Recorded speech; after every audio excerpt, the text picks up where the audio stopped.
Baik, bismillahirrahmanirrahim. Assalamualaikum warahmatullahi wabarakatuh. Waalaikumsalam warahmatullahi wabarakatuh. Alhamdulillah ketemu lagi Ustaz pagi ini. Sehat, Ustaz? Alhamdulillah sehat walafiat. Ya, Kadangan. saya harus nambah jam tidur sepertinya karena beberapa hari ini kita ngadakan kajian Zoom dan sampai malam berlanjut dengan diskusi dengan teman-teman, jadi kadang kurang tidur. Nah, pagi ini kita alhamdulillah ketemu lagi. Kemarin beberapa waktu yang lalu kalau tidak salah ada beberapa teman-teman di KRM itu yang yang tertarik dengan diskusi tentang parenting lah. Makanya kita kemudian ada satu forum namanya Forum Mengaji Parenting yang insya Allah dikelola oleh kita berdua, saya dan Ustaz Nadiem. Nah, ada satu pertanyaan dari 5 pertanyaan yang saya saring ya. Ada 5 hal yang paling banyak dicarikan jawabannya gitu. Ada 5 hal. Nah, pada kesempatan ini saya pengen tanya satu hal.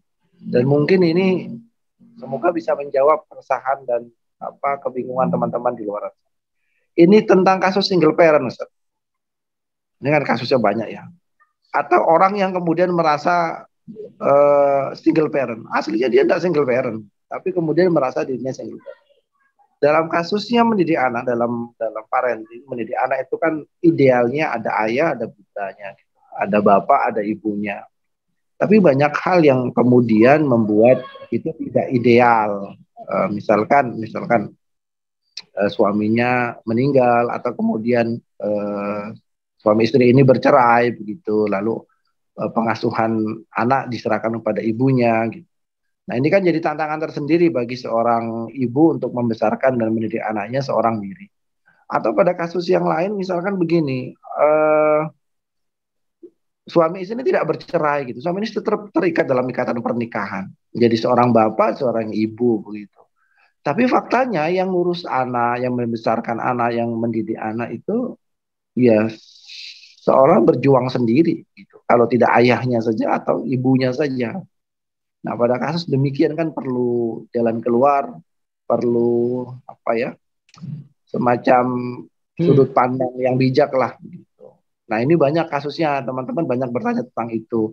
Ada lagi kasus tentang gadget, nanti kita akan coba terangkan juga itu. Kenapa anak saya lebih dekat dengan gadget daripada orang tuanya. Ini kan fenomena umum pada era sekarang. Bagaimana menghadapi ini. Nanti kita akan coba bahas itu. Tapi yang pertama pada kesempatan pagi ini, kita coba bedah lah tentang fenomena single parent dan bagaimana pengaruhnya terhadap tumbuh kembang anak. Ustaz, gimana tanggapannya antum? Baik, bismillahirrahmanirrahim. Alhamdulillah wassalatu wassalamu ala Rasulillah wa ala alihi wa sahbihi wa mawalah. Teman-teman sekalian yang dimuliakan Allah, perjalanan mendidik anak itu gampang-gampang susah. Saya sebut gampang karena dulu orang tua kita tidak pernah banyak belajar tentang apa itu parenting dan lainnya. Entahlah apa yang terjadi di zaman itu mungkin yang perlu kita teliti di zaman itu ada apa, orang-orang dulu itu punya apa, sehingga mereka seolah-olah ya mengalir saja tanpa ada referensi, tanpa ada diskusi, ya mengalir. Bahkan di antara mereka banyak sekali yang menikah di usia sangat dini. Ibu saya itu menikah usia 16 tahun malah. Jadi ibu saya 17 tahun ya. Jadi orang-orang di zaman dulu begitu ringan menjalani, dan masya Allah anak-anaknya juga relatif baik-baik lah ya. Artinya entah apakah karena lingkungan, entah karena apapun lah. Saya pikir kalau karena lingkungan itu dinamis ya. Seiring waktu pasti akan berubah. Tapi setiap orang tua itu pasti punya core competence, punya kompetensi inti yang dari waktu ke waktu juga harus sama mestinya. Nah, itu situasi yang saya sebut ya bisa gampang. Bisa juga menjadi susah karena kita berada di zaman yang seperti sekarang ini, dan mungkin salah satu penyebabnya pula core kompetensi yang tadi saya sebut itu yang mungkin hilang dalam diri kita. Nah, salah satu yang mungkin menyebabkan hilang itu adalah tentang peran. Ya, tentang peran seorang ayah dan seorang ibu. Tema parenting itu bukan soal tumbuh kembang anak saja, tetapi soal peran sang ayah dan peran sang ibu. Karena anak itu harus ditumbuhkan sisi jiwa dari seorang ayah, kemudian ditumbuh kembangkan dari sisi kejiwaan seorang ibu. Itu dua sisi yang harus imbang.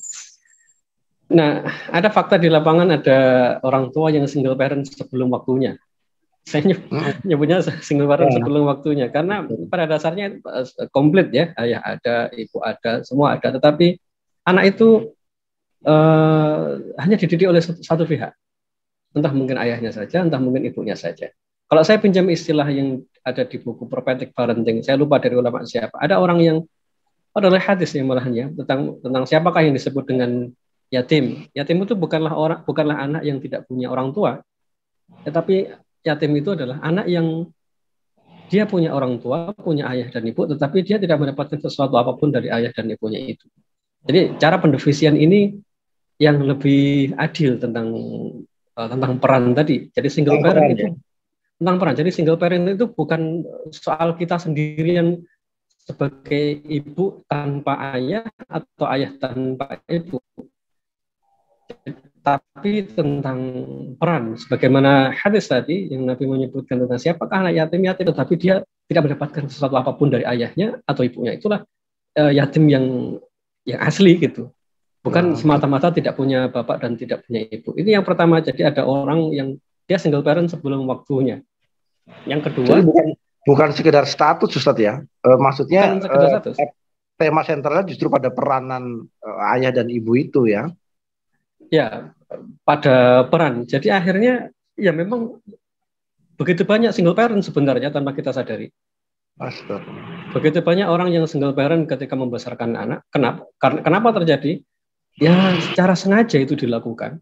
Secara sengaja mencetak istrinya, mencetak suaminya menjadi seorang single parent. Lalu yang satu pihak mengambil peran yang lain, yang satu pihak tertimpa dengan peran yang berlipat ganda. Resikonya akhirnya adalah dalam situasi single parent itu menjadi double peran.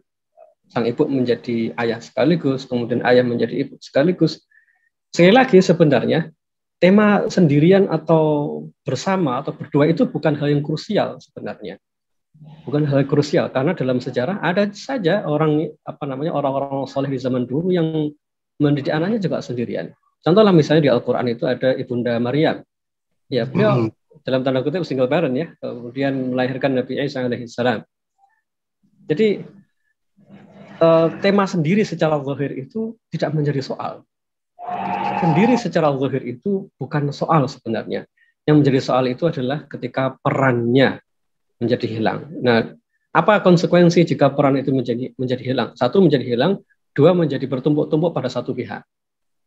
Kalau peran hilang, tentu efek yang paling terasa adalah yang seharusnya tumbuh dalam diri anak itu menjadi tidak ada.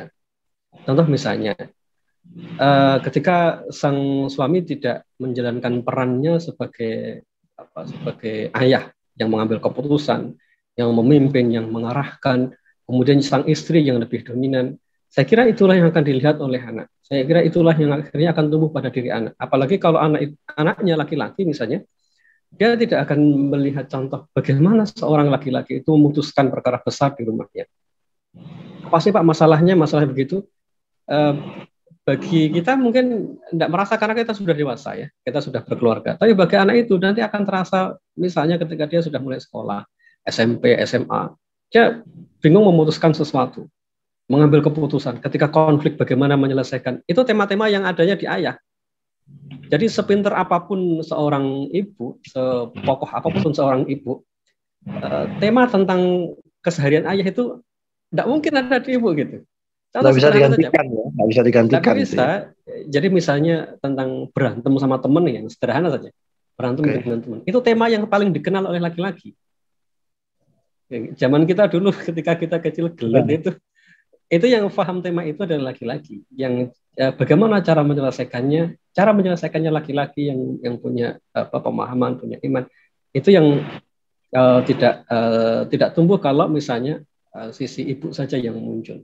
Dari sini kalau misalnya sang ayah tidak ada, akhirnya sang ibu harus berpikir, bagaimana kalau anaknya laki-laki dia berantem, dan bagaimana kalau anaknya perempuan itu dibully. Saya kira itu cara penyelesaiannya tidak sama. Ya kalau anaknya perempuan dibully, maka mungkin ibu dengan mudah bisa menceritakan seorang perempuan menyikapi bulian teman. Tapi laki-laki ketika diajari cara mohon maaf dalam tanda kutip cara perempuan gitu, cara perempuan mungkin akan lain yang akan tumbuh dalam diri anak itu. Jadi ini sisi krusial yang ketika sosok peran itu menjadi hilang. Hilang dimaksud begini, ini bukan orangnya yang hilang, tapi perannya yang hilang. Seperti misalnya suami istri yang komplit, ada dua-duanya. Lalu sang suami hanya fokus saja mencari nafkah. Artinya berarti peran-peran yang tadi seharusnya dihandle oleh ayah ditimpakan seluruhnya kepada istri. Nah, kesulitannya sama seperti yang tadi saya ceritakan ketika sang ayah tidak ada. Karena peran itu mau tidak mau dihandle, dipegang oleh sang istri. Dan efek yang kedua, yang pertama tadi tentang pertumbuhan kejiwaan sang anak, cara dia bersikap itu menjadi tidak terpagari dengan baik. Yang kedua adalah pasti yang tertimpa beban itu menjadi stres lebih awal. Pasti stres, karena itu bukan wilayahnya gitu. Nah, stres inilah yang akhirnya menjadi tidak jernih ketika memberikan nasihat, menjadi temperamen, menjadi tidak bisa maksimal dalam melayani pasangan. Sama pula seperti misalnya tidak bisa maksimal ketika mengajari anak itu sendiri. Ya karena stres, karena terbebani begitu banyak peran. Disinilah akhirnya peran laki-laki dan perempuan itu menjadi berimbang. Ayah dan istri tidak bisa saling menimpakan beban, tidak bisa saling mencari amannya sendiri. Dan saya kira beberapa kali kasus terakhir di masa-masa sekarang ini, hal itu yang cukup banyak. Sekali lagi bukan soal sendiri, tetapi soal peran yang tiba-tiba saling melimpahkan. Yang kita sayangkan misalnya kalau istri cukup merasa yang penting masak, yang penting bersihkan rumah, lalu ada peran kasih sayang yang hilang.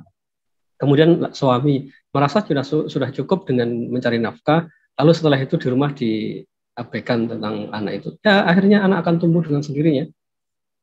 Saya kira itu gambaran umum lah yang lazim terjadi.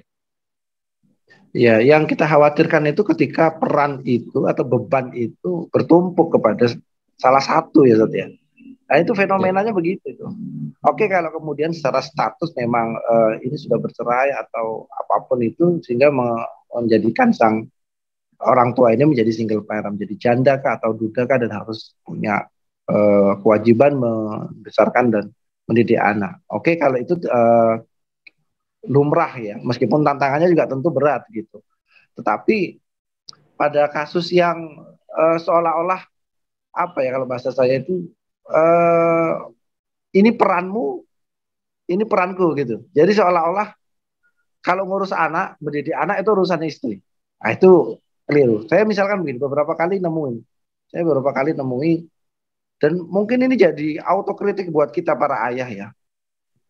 Kalau di halaman sekolah itu, di halaman sekolah, itu yang paling banyak itu ibu-ibu. Di halaman sekolah untuk antar jemput anaknya itu ibu-ibu, bukan bapak-bapaknya. Yang kedua, yang ikut ngaji parenting, dimanapun itu, di forum-forum parenting yang bicara tentang anak, itu selalu yang lebih hadir banyak ibunya. Di forum-forum sekolah yang ngambil rapot, yang rapat wali murid, itu juga lagi-lagi ibunya. Bahkan kemudian ada beberapa teman yang kalau cerita itu, kalau urusan sekolah ya urusan ibunya. Bi, anaknya mau sekolah di mana enaknya ya? Ya terserah kamu deh. Ayah ikut aja. Loh, itu fenomena real. Nah, ini mungkin yang dibilang mungkin ya single parent sebelum waktunya. Jadi bagaimana kemudian kalaupun itu terjadi gitu, Sat, apa yang harus dilakukan oleh katakan sang istri lah ya, katakan sang ibu ini dengan ketambahan peran seperti itu. Wis kadung nih. Nah, itu apa yang harus dilakukan sebenarnya? Bagaimana cara memperbaikinya dan apa yang harus dilakukan? Kalau ini single parent yang real, artinya pasangan sudah tidak ada, itu adalah bagian dari takdir yang Allah tetapkan untuk diri kita. Artinya yaitu sudah ya memang sudah harus dijalani. Artinya berarti peran memang harus menjadi ganda, beban lebih berat, tanggung jawab lebih besar. Dalam situasi semacam ini yang bisa kita lakukan adalah mengingat lagi tentang nasihat-nasihat yang disampaikan oleh Nabi SAW tentang keutamaan mendidik anak, tentang pahalanya mendidik anak, tentang jariah yang luar biasa ketika anak tumbuh dalam keadaan baik, pahalanya mencari nafkah, itu semua dibesarkan dalam batin kita. Kenapa? Karena pasti akan ada masanya nanti jenuh, capek, lelah. Itu manusiawi, tidak bisa dihindari. Satu-satunya cara adalah dengan memunculkan kembali nasihat-nasihat nabawi, nasihat-nasihat dari Rasulullah tentang keutamaan orang tua. Carilah artikel-artikel hadis-hadis tentang keutamaan menafkahi anak, membesarkan anak, merawat anak, menjaga anak dari api neraka. Itu pahalanya begitu luar biasa. Nah, saya kira yang perlu dilakukan oleh orang tua adalah mengulang-ulang konsep-konsep semacam itu, cara berpikir itu. Karena hanya itu cara untuk mengecas ya, membuat spiritual kita menjadi tumbuh kembali. Harapan yang besar. Jadi ubah cara pandang kita, ya menumbuhkan power dalam diri supaya kita punya kesabaran yang lebih. Kalau ternyata single parent yang dimaksud adalah single parent sebelum waktunya, jadi orang tuanya masih lengkap, saya kira suami dan istri perlu duduk bersama. Karena ini proyek besar, ini adalah amal jariah yang tidak bisa dianggap sepele, dan itu sebaik-baik amal. Jadi para ayah dan ibu nanti yang akan ditanya di akhirat ya kita sebagai orang tua. Sebelum anak nanti ya, mereka ditanya, ya tentu orang tuanya juga akan ditanya apa yang telah dilakukan kepada anaknya. Kita bisa mendapatkan syafaat dari anak, tapi juga bisa mendapatkan laknat dari anak. Nauzubillah. Dan setiap orang hari itu bisa saling menghujat, bisa saling menuntut di pengadilan akhirat. Jadi hak yang tidak diberikan, hak yang tidak ditunaikan, itu menyebabkan seseorang punya peluang untuk menuntut kita. Itulah yang perlu disadari oleh para ayah dan ibu. Jadi tidak bisa kemudian sang suami menitipkan semua hal kepada sang istri, atau sang istri menyerahkan semuanya kepada sang ayah. Jadi kedua pihak harus mau duduk bersama. Yang kedua, duduk bersama itu tujuannya adalah agar beban itu menjadi lebih ringan. Efeknya apa? Jika beban itu terasa berat, pasti pasangan akan merasakan efeknya. Misalnya suami melimpahkan beban semuanya kepada istri, tinggal nunggu waktu saja istri stres, tertekan, dan yang merasakan efeknya siapa? Bukan hanya anak, suami pun juga merasakannya. Jadi jika situasi semacam itu terjadi, itu artinya ada peran yang sedang tidak seimbang. Jadi kalau misalnya suami mendapati istrinya uring-uringan, kemudian menjadi tidak sabaran menghadapi anak, jangan disimpulkan bahwa ini istri yang tidak sabar mendampingi anak. Tidak, bisa jadi perannya sedang overload. Dan masalahnya setiap orang itu beda kapasitas overload-nya. Nah, disinilah mungkin suami dan istri perlu duduk bersama. Ayah tidak boleh mengabaikan, ibu juga tidak boleh mengabaikan. Perlu ngobrol bersama, dan ini sekali lagi kaitannya dengan perkembangan jiwa sang anak itu. Anak yang dibesarkan dalam dekapan sang ibu, terus-menerus, dan anak yang dibesarkan dalam dekapan ayah, itu berbeda. Berbeda pula dengan anak yang seimbang, dibimbing oleh ayah dan ibunya dengan baik. Jadi saya kira itu untuk para ayah, semoga kita tidak menjadi single parent sebelum waktunya. Mungkin itu, jadi tidak perlu kemudian berkecil hati ketika misalkan secara status beliau menjadi seorang single parent, jadi janda. Kemudian tidak perlu terlalu mengecilkan harapan bahwa anaknya nanti tidak bisa sebaik orang tua yang lengkap. Tidak juga harus seperti itu, Ustadz ya?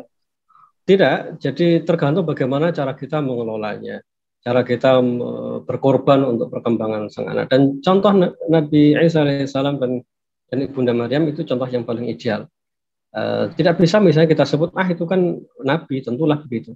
Memang itu Nabi dan orang yang suci, Ibunda Maryam. Tetapi kasusnya adalah seorang wanita yang membesarkan seorang anak sendirian. Tidak hanya itu, bahkan yang jauh lebih tragis lagi. Tragis dalam tanda kutip ya. Dengan tentu dengan hikmah yang lebih banyak. Nabi Adam alaihissalam tidak punya ayah, tidak punya ibu. Rasulullah SAW misalnya, beliau juga orang tuanya meninggal di saat usia yang sangat dini. Tapi beliau kemudian tumbuh dengan sangat baik. Jadi saya kira anak itu tetap akan bisa tumbuh dengan baik manakala kita bisa memberikan hak-haknya dengan baik. Apakah kita sendiri atau kita bersama pasangan, itu tidak ada bedanya. Tidak ada bedanya. Tergantung bagaimana cara kita mengelola itu sebaik mungkin. Mungkin begitu. Betul. Tokoh-tokoh besar itu juga banyak yang kemudian tanda kutip dibesarkan dalam kondisi orang tua yang tidak ideal. Bagaimana contoh Imam Syafi'i, itu kan luar biasa ceritanya. Kemudian Imam Abu Hanifah pun demikian. Artinya memang ya tidak menjadi alasan bagi kita untuk kemudian tidak dapat mendidik dengan baik kepada anak-anak kita. Ini semua tergantung bagaimana kita mengelolanya, Ustaz ya. Ya. Insya Allah. Mungkin cukup Ustaz untuk kajian uh, ngaji parenting terkait dengan pertanyaan ini. Masih banyak pertanyaan sebenarnya, tapi kita lanjutkan di lain waktu dan kesempatan. Kalau kita ketemu lagi nanti di bulan Ramadan, jangan lupa teman-teman semua kita ada forum yang namanya pesantren Ramadan. Saatnya kita menjadi santri, nyantri yuk begitu. Insya Allah kita akan bahas tentang parenting Qurani, menemukan solusi tak terduga mengatasi permasalahan anak dengan pendekatan Al-Quran dan Sunnah. Jadi Al-Quran dan Sunnah itu menyimpan berbagai macam mutiara solusi jalan keluar yang kadang ya kita tidak pernah duga, dan itu bisa menyelesaikan problem yang ada pada diri, keluarga, dan anak-anak kita. Sampai ketemu Ustaz di bulan Ramadan insya Allah. Salam Ya, buat insya Allah. salam buat adik-adik di sana. Sehat-sehat semua. Ya, assalamualaikum warahmatullahi wabarakatuh. Waalaikumsalam warahmatullahi wabarakatuh.